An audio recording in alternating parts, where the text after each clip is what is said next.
Welcome back to season 2. Can you believe it's season 2 already? I have met so many incredible people by doing this podcast. And what I really have come to understand is that my mission is to empower you to heal your mind, ignite your soul, and embrace creative living. We're going to do some deep dives into healing the mind, how to infuse creativity in your life, enlarge your soul, vibration, energy, connection to higher power. It's about the journey.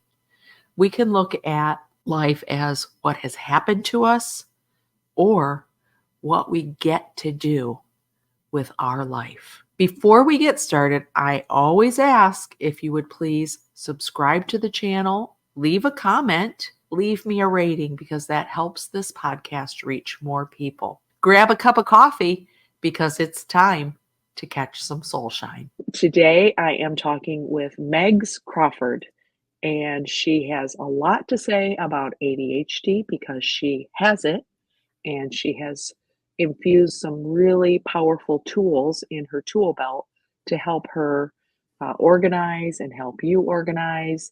And she's also overcome substance use with alcohol.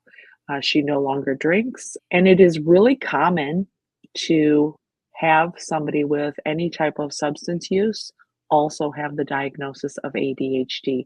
I think the research says 30 to 40% of people with substance use disorder also have ADHD. And that really kind of goes with the brain chemistry. If you understand the chemistry of the brain, we have this circuit, let's say, and the brain circulates from different parts to the prefrontal cortex, which is in the front of your brain, which tells you to stop, think about things, make a decision. And with ADHD, that circuit is somewhat chopped or broken up. You're at a disadvantage already from making decisions because if I have a wild thought, I can sit back and say, that might not be a good idea. But if someone with ADHD has that same thought, the pathway is already fragmented. So it makes a huge difference in how to deal with these things and how to overcome it because you can. You just have to have some tools in your tool belt. So I am really thrilled to have you here today. You can tell everybody a little bit about the business that you pursued because really, when you work through things in life and find your purpose, it's often related or linked to something that you've experienced, maybe a traumatic experience, or maybe something that you have, suffered with, and then you can make it into something beautiful. So go ahead and tell everybody about that. Yeah, absolutely. Well, I decided to quit drinking while I was still working in the corporate world and leadership. And I was very unhappy in my job, and I couldn't figure out if I was drinking because I was so unhappy or if I was so unhappy because I was drinking. And so, in order for me to make an effective decision in leaving the corporate world, I needed to eliminate that aspect of my life so that I could move on. And so, I did enter into a program. I really learned all of the different tools that could help me and make sure that this was something that I could put in my past for good. I had gotten diagnosed with ADHD before I quit drinking, but I didn't really notice the correlation between the two or understand the correlation until I got more into my business. So, leaving the corporate world, I decided to start my own organizing business. And originally, I had started it because I had been on my own decluttering and organizing journey in my own home for so long. And I realized how much peace it brought me. And so I wanted to go into other people's homes and bring them peace as well, or show them how to do it in a way that I had. The more I learned about the correlation between having less that was distracting me and the peace that it brought me with my ADHD and my racing thoughts and the things that constantly kept me going or were overwhelming me on a regular basis. And that is when I decided to not just have an organizing business, but have a business that focused on helping people with ADHD understand that they absolutely can be organized, even though society may tell us otherwise, We just need to have the right tools in place to get us from one place to the next. So I started a podcast around the same time. Well, I guess 6 months later, I started my podcast this past February, and it's called Organizing an ADHD Brain. So I talk to people with ADHD uh, and how they organize their lives, whether it's their schedules or their businesses or how they organize being a mom in the corporate world, things like that. But then I also share different tips and tricks and things that have helped me organize my own life and my own brain to just make it feel a little less overwhelming, because ADHD, it never goes away. You're absolutely right. You can find ways to work with it instead of against it so that you can still live a life where you're thriving and not one where you feel like life is happening to you and you can't control anything. Something that you said that really struck a chord with me is the fact that when you learn to declutter and let go of things, it just made your life so much more easeful. And one of the things that I've learned, and I don't really, I mean, sometimes I think I have a touch of ADHD, but one of the things I've learned in my decluttering journey is people tend to form an emotional relationship with items. Until you can let that go, you really cut yourself off from opening up to what's available to you to receive in this lifetime, whether it be peace, harmony, travel, a beautiful, organized home. All those things are available, but until you can learn to let go, you can't be open to receive. That was something really powerful to me. I don't know about you, but I used to save. In fact, I just got rid of, I went through my closet and got rid of 3 bags full of clothes. Just recently, I went through again because I had saved a couple of bags of clothes that I thought, once I lose this weight, these are some of my favorite things and I'm going to wear them. With this little flea problem that I had came some blessings because I was able to say, nope, I'm not saving those. I'm getting rid of anything that isn't for me right here, right now. It is such a freeing experience when you can start letting go of the things that no longer serve you right here, right now. I think that it's important for people to know, not just with ADHD, but in life with me in general. Letting go of things is such an empowering feeling. Oh my gosh. I love the way that you talk about giving away your clothes, because while they brought us joy and they were some of our favorites when they fit us previously, we are not meant to fit clothes. Clothes are meant to fit our bodies. And so if we keep something, we're holding on to this version of ourselves that we used to be. And the truth is that when we lose the weight, we're going to want to go shopping and we're going to want to find Yeah. these new favorite things. And those things don't elevate our lives in the way that we thought that they did. Again, right? Because we have to let go of that version of who we were. We're constantly changing. And the only constant we can count on in life is change. I bought a pair of jeans before I had kids, and I was at a weight that I thought was my ideal weight, but I also had an eating disorder at that point in time. So it was an unhealthy weight for me, but I kept the jeans. Just recently, 2 years ago, I had bariatric surgery and I lost 120 pounds, and these jeans fit me again. Now it's a healthy weight because I can eat in a way that makes sense and I'm maintaining. But when I would put on these jeans, they were so low cut that they were uncomfortable. But I felt like I had to wear them because I had to prove myself that I could wear these jeans in a way and still be healthy. But the truth is they were so uncomfortable that I would look at them and I could feel the feelings inside me. I would be like, oh, these are so annoying, but I kind of like the way they look, so I'm going to still wear them. Finally, I let them go. And it was one of the most empowering decisions I could have ever made, because I want to wear jeans that fit me and feel really good when I sit down instead of riding up in places that just shouldn't be riding up. When you let go, you allow so much room for other things to come in. It starts with the stuff and it starts with the easy stuff, right? Like go through your office supplies, not like your high school stuff or your like yearbook or something like that. Start with something easy. But when you're able to rationalize why you're letting go of something, it makes it a lot easier. And it doesn't mean that the emotions are gone. You can still deal with the emotions, but accept the emotions, work through them. Say, like, what kind of emotions does this item actually bring up for me? And how can I let it go in a way that I feel peaceful about it? That's what's really neat about organizing is that we get to create our own rules about what organized means for us and what letting go looks like for us. But I think what's even cooler about it is when you start letting go of the stuff, you make more peace with being able to let go of the mental stuff that goes on. So, for example, I had to let go of drinking. And one of the things that I did with that was I wrote a letter, a breakup letter to alcohol. And I worked through that process by just talking about all of these beautiful experiences that I had had with drinking and alcohol. It had been with me through some of the most impactful times in my life. It was how I made friends. It was how I showed off my energetic personality and how I became an extrovert in different scenarios. But that wasn't something that I wanted to take with me into the future because, in other ways, it was bringing me down so much.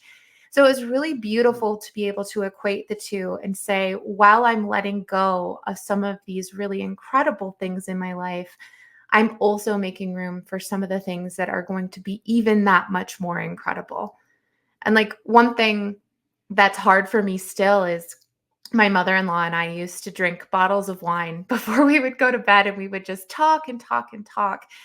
And because I let go of drinking, we don't do that anymore. It's different, right? We have our relationship has evolved in a different way, but I still miss that. It's not something that I'm willing to drink again for to go back to that lifestyle I was living. There's a lot of letting go of sometimes something very positive, something that brought us really good memories and happiness, but it's still okay to let go of that stuff because there's more. There's more to come, and we've got to be ready to let that in too. I'm going to share a very powerful example of something that I just let go of. I had saved my youngest's high chair. He's now 23. Oh, And I had that in the garage. And I also have a crib in the garage from my grandson, Willie. And Willie passed on a couple of years ago from a so tragic sorry. episode at the babysitter's house. Willie used that high chair. And I have so many memories of Willie in the high chair. And that high chair was sitting in my garage since he died. And I just couldn't let it go. I was like, I can't. I mean, maybe I'll use it again for another grandchild. And Willie was in that. But then the thought just occurred to me, Dawn, I have my beautiful, treasured memories with Willie. And although they were brief, that high chair is not what Willie was. It was just a high chair and it's taking up space in my garage and it's time to let it go. But I'm going to tell you, it was hard, Mm, really hard, because you equate objects with strong emotions. Letting go of the object is not letting go of the emotion, it's letting go of the object. I still have the love for Willie, the memories, and it wasn't until maybe just recently that I could look at a photograph of him and not just burst into tears. oh, I still have a part of sadness, but I also have this joy and this gratitude that he was with us for the time that he was. And so I loaded that high chair up. That was one of the items that went to the Goodwill when we were decluttering just recently. I feel pretty good about it. You know, it's just not sitting in the garage because I'll tell you, when you hold on to those items, you think you're holding on to a memory, but in fact, every time I walk past that in the garage, it brought a certain amount of sadness that he's not here. yeah. And the fact that, oh, I'm going to be able to use that for other grandchildren that are coming. Well, you know what? I can get a new high chair if and when that time comes. I don't minimize the struggle or the toughness of letting go of these things because I understand how difficult that can be, but yet it can also be radical freedom. It's really about radical freedom. How far are you willing to go? What are you willing to do to get that radical freedom in your life? That's my example and just happened. So, I'm so proud of you. That is such a beautiful way that you describe like how those, that thought just occurred to you. The memories don't leave with the item that leaves. And right. I had a friend who just shared on my podcast this week. I was in her kitchen, I was helping her declutter. She made this decision on her own, but it was because I said, when you let something go, the memories aren't leaving. You get to keep those memories and you have pictures of them, or you'll be reminded of them in other things that you do, or you can still take pictures of the items too if you wanted to look at it. Or in some cases, I'll even help my clients develop memory boxes. So we have a container for the memories to go in, right? It could be a letter, it could be a ticket to a concert or something. But if that's something you want, we can create that. But then you get to choose when you want to dive down memory lane to feel all of those different feelings at different aspects of your life. Because sometimes having things all over the place, now you've got all of these memories and all of these feelings that can distract you from the life you're living right now. It reminds you of the past. It brings you back into having these other moments instead of living in the moment and living for the Mhm. now and the present and what could happen in the future versus living in the past. And so I just think that's so powerful when we're able to just make some crucial decisions, but also feel the feelings at the same time, because those feelings still matter and they are Mhm. relevant in our life. I don't know if I finished the story, but my friend, she got rid of these wine glasses that she had painted with her friends at a wine night, and they had an amazing time. But then she said she just never used them. They're taking up space. And they're a distraction from the other things that we do use, but taking up space means that there's too much, there's more clutter. And when we have more clutter, there's so many decisions to be made in front of us, because the more stuff you have around, everything that you have is a decision that needs to be made. And it's whether you're keeping it, it's whether it goes there, it's whether it's leaving the house, or it's just sitting there to distract you. And you don't consciously understand that it's you until you start to make all of these smaller decisions about the life that you're living.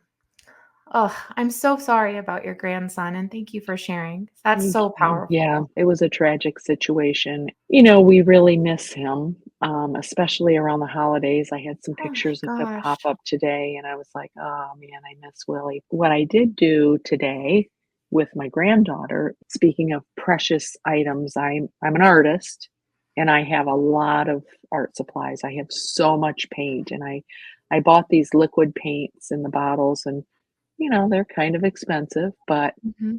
I thought to myself, well, Brinley and I haven't painted in a while, so let's go out in the driveway and create something beautiful. I got some canvases and we were out in the driveway. I really had to catch myself because she's like just pouring the paint all over and I'm thinking, well, this is going to be an expensive little painting.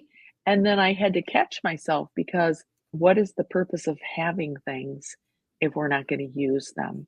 If you live an abundant life, you realize that I can buy more paint. Let her go at it. Let her waste the whole bottle of paint. Oh, well, it's just paint. We made these amazing, even my husband's like, wow, those are really good. And I go, yeah, Brinley and I did it. And then she's out there teaching me. She goes, this is how you do it, Grandma. And she's showing, and I would, I would squirt some paint, and she's like, no, no, no, not too much. It was so funny.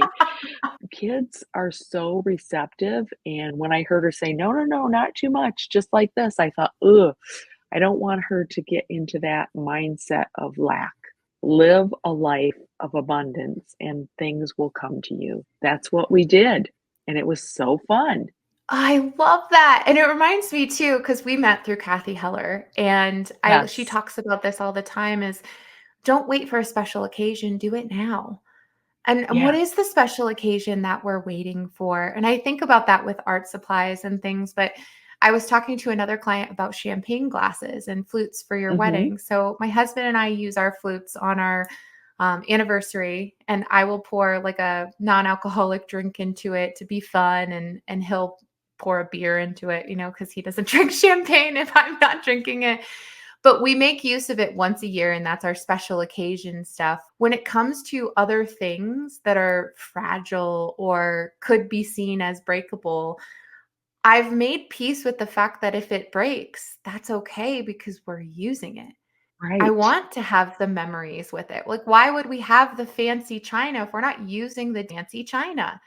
I want to look at it. I want to enjoy it. I want to see it for what it is. And I think about that with my girls too. I want them to live this full life and not just have special occasions, but have a daily life that you can just live your life truly happy with all of your stuff, the stuff that elevates it. Yes, when you work with kids, I started painting with her on a regular basis after Willie passed away, just as an outlet for her of expression, and Of creativity is so healing. We are creative individuals. We were placed here to be creative. And now all this research is coming out showing how it actually heals the brain and yada, yada. Yeah. So I started painting with her from the get go. And now she just flourishes. I mean, she's this Mm. absolutely amazing artist at age 6. Just to watch her paint and love life and be able to express herself through that creative outlet has been such a joy for me and a learning experience because she'll repeat things that I say.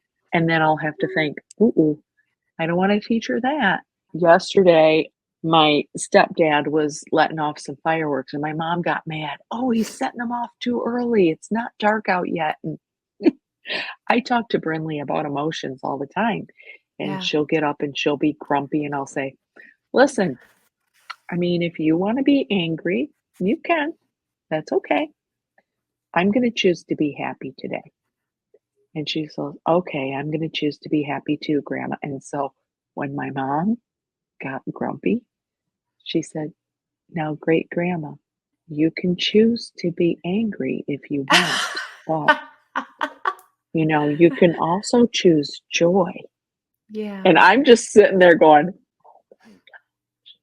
they are like little sponges. Oh, it's It's beautiful. amazing. Wow, how cool. Yeah. How So my mom cool. caught herself and she had to Yep. rephrase that and reframe. It's amazing what you can learn out of the mouths of babes, right? Oh my gosh. Yeah, because it's one thing to say it too, but then when you hear them repeating it back, it helps you live that life a little bit better. Because it's easier to Yeah. say things than to do things, but when you see these kids and what they're capable of, oh gosh, it's so fascinating. And that's why I remember why I'm doing what I'm doing is I want to show my girls that it's so worth living a life doing what you're passionate about and helping Mhm. people and not just doing what you think you should do. There's so Right. much of life that's worth living. What a powerful conversation with Megs Crawford. Let me tell you, if you can go from substance use to discovering about ADHD to be a professional organizer and help others organize their lives, it's really so much more than decluttering. It's about reaching out, grabbing your purpose, and making a positive change in the lives of others. If you need some help with organization, please reach out to Megs. I will have all of her contact information in the show notes. It's time to get organized, declutter, let go so that you can be open to receive. Share this with your friends or somebody that needs to hear it because you can be of service to someone else. All right, I'll see you next week.